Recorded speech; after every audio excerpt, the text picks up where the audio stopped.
Meeting with friends. Mga bagong kaibigan. Mga diamond dealers. Diamond dealers na may kawayan. Mga tropa. Ayan. Dito sa SM. Waffle House.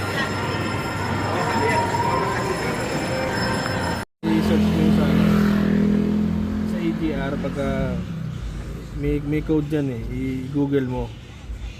Baka kung kaya nyo gawin, pwede naman. Dilinisin na naman yun eh. Ito yung code oh.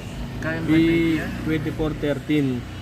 Linis na naman yan. Lilinisin na yung hose. O, lilinisin yung hose. Tapos lilinisin yung intercooler. Baka may mga langis na hugasan na Yung ano ano yung pinalinis yung spray pare? yung contact cleaner. Contact cleaner, di ba? Brake cleaner, pwede. Oo, yun yung code. P2413. Ano pa isang lumabas? Kaya lang. Sa ABS. Nakailaw ba ABS ito? Hindi. Hindi naman. ABS? Hindi naman. Hindi naman pa ba ABS ito? Putang na kasi mga ano yan eh. Ano, speed sensor active, may diferensya na yung ano, rear right sensor sa kabilang side. Tapos stoplight switch.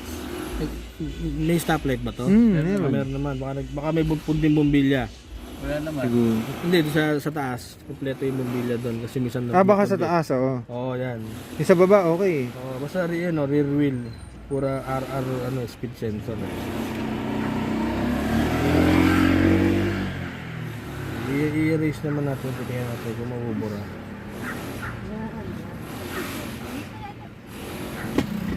Ang ganda talaga na may ganyan eh. No? Wala nang hula-hula eh. Wala Alam mo na kagad eh. Eh, yung sinasabi ko sa ano. Kaya lang, hindi na natin tubig. Baka Sige na, matakasan ako. Oo, sige.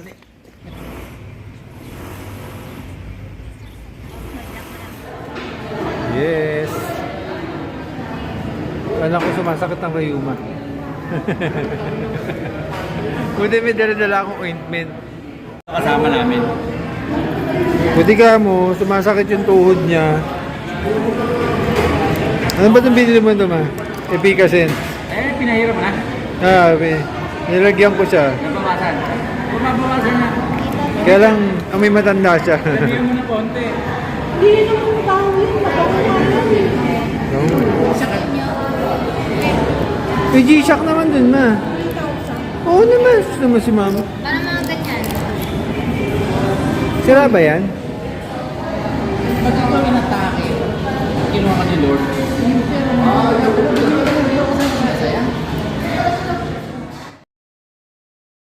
Tapos nung halos 6 na taon, napunta namin yung lupa namin dito sa DRT. Tapos ito yung inabutan namin nung naglinis kami.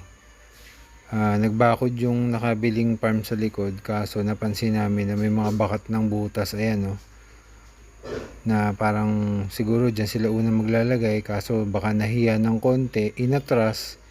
Pero ang suma total ay ayun. Kumain pa rin sila ng kung ilang metro. Ayun, sa may dulo ng puno na yun yung hangganan. Pero ipinasok nila yung bakod nila dito sa kaliwa. So sa tansya ko nasa 4 feet ang laki ng ipinasok ng bakod nila. Nung sinita ko yan, sabi ng tao yung geodetic daw ang may gawa. Hinahanap ko yung may-ari pero wala daw yung may-ari. Inihingi ko yung contact number. Wala daw siyang contact number.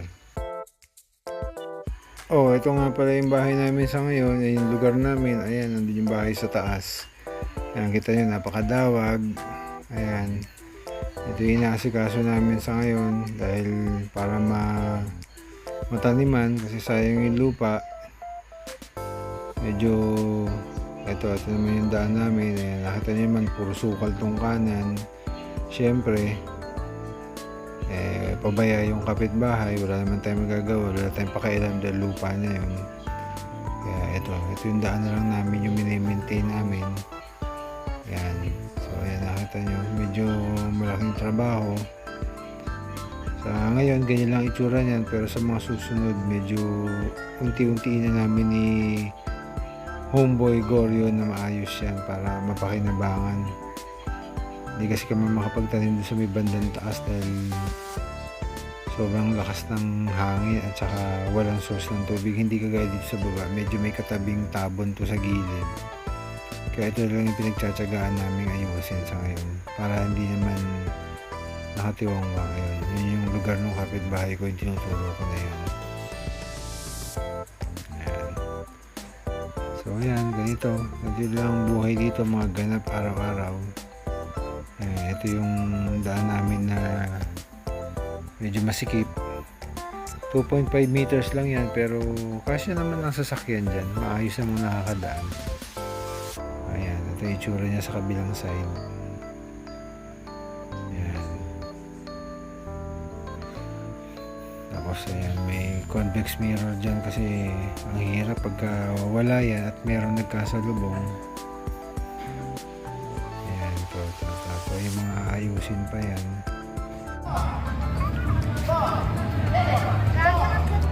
Kala din. Ito kami sa bayan ng San Miguel. Ayan. Sa may harapan ng simbahan. Ito yung bagong project ng aming butihing mayor.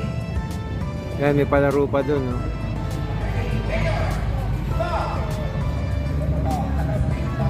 Ay, sorry anak.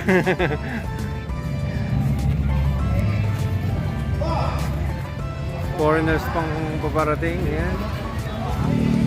May apam. Picture frame.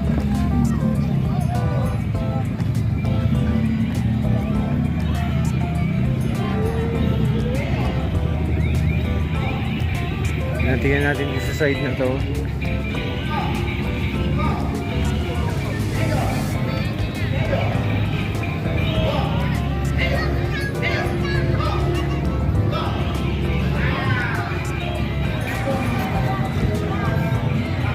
Tuntuan yung dalawa ko.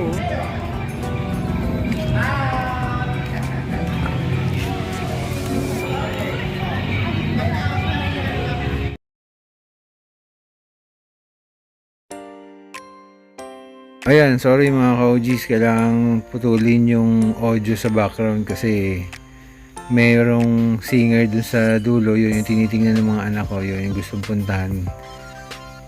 Baka ma-copyright strike na naman ako. Kaya minute ko na muna yung audio, tapos ayan. Natutuwayan ako kasi minsan nagpunta kami sa mall, nakita niya yung mga dumadaan nagbibigay ng barya dun sa singer, parang tulong, donation, gano'n. Kaya sabi ko sa kanya bigyan niya para matuwa yung kumakanta kasi ang ganda naman talaga ng boses. Kanta ng Eagles yung binabanatan ni Tatang. Okay, luto ng roasted chicken. Ay, sorry anak, mapali anak ko. Yan, malapit na. Mga tilamsik na. Bango.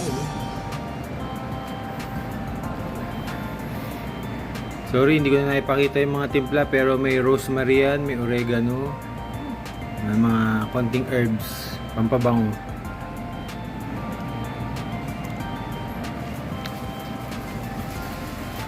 Nakaset siya sa 100 degrees Celsius.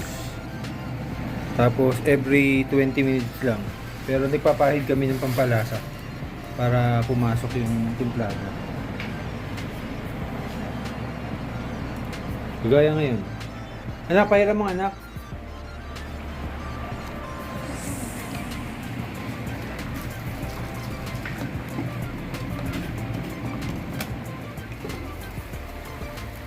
Baka mapasok ka ha. Taas mo yung kamay mo. Ayan. Siyempre yung aking buntutay.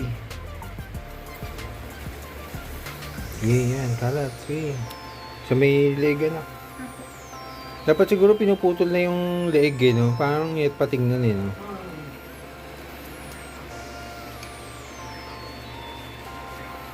So, yan. Ibabaw na yan na. Yan. Yan nasusunog na yan. Yan, okay na. Goods. Okay, game ulit.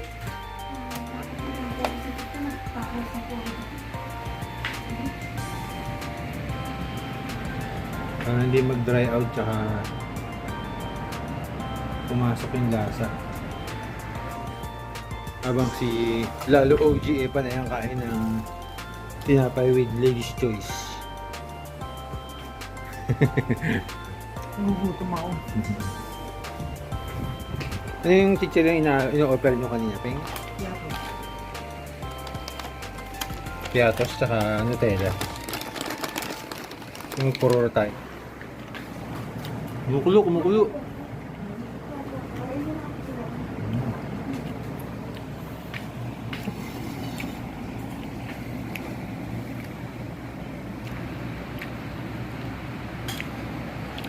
Para sigurado. Hindi na.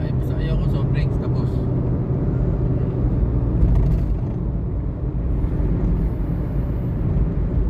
Grabe, napakasarap talaga bumiyahe dito sa atin, lalo pagka ganitong panahon.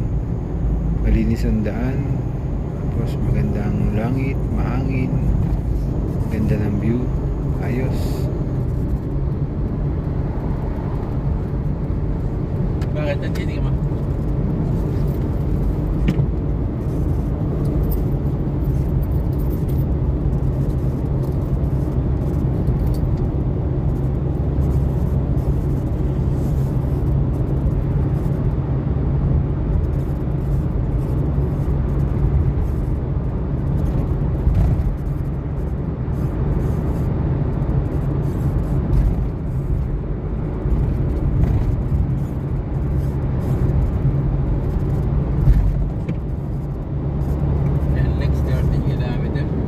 Ganda naman itong daan na to. Ganda, no?